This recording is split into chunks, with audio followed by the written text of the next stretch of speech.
In the early summer of 1828, in the bustling city of Nuremberg, Germany, a strange young man appeared out of nowhere. Dressed in coarse peasant clothes and barely able to speak, he carried with him a letter addressed to a local military officer. The boy's name was Kaspar Hauser, and his sudden arrival would become one of the most enigmatic and haunting tales of the 19th century. Was he a lost prince? A pawn in political games? Or just a troubled boy with a fabricated past?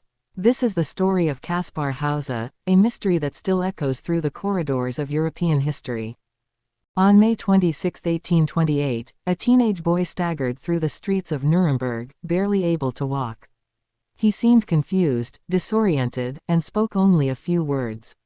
All he carried was a letter that said he had been raised in isolation and wanted to be a cavalryman like his father. He repeated just a few phrases: "I want to be a cavalryman, as my father was," and "horse." Horse. Authorities were baffled. Who was this boy? Where did he come from? And why did he seem to know so little about the world? Doctors and educators soon examined him. Kaspar had virtually no concept of society, time, or even basic human interaction. He ate only bread and water, was frightened by his own shadow, and cried like a child when hearing music. When questioned, Kaspar slowly described a life of unimaginable isolation. He claimed he had been kept in a small, dark room, perhaps a cellar without human contact.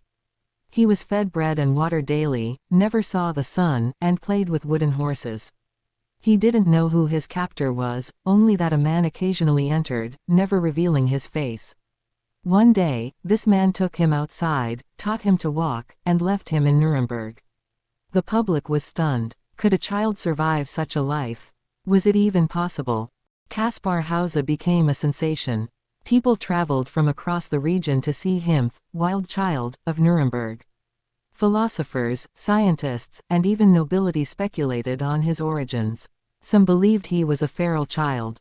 Others suggested he was nobility, possibly the lost heir to the Grand Duchy of Baden.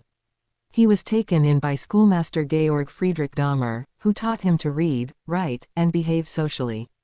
Kaspar learned rapidly and showed artistic talent, particularly in drawing. But as he began to adapt to normal life, strange and troubling events began to unfold. In 1829, Kaspar was found with a deep forehead wound in the cellar. He said a masked man had attacked him. Was someone trying to silence him? Or had Kaspar harmed himself for attention?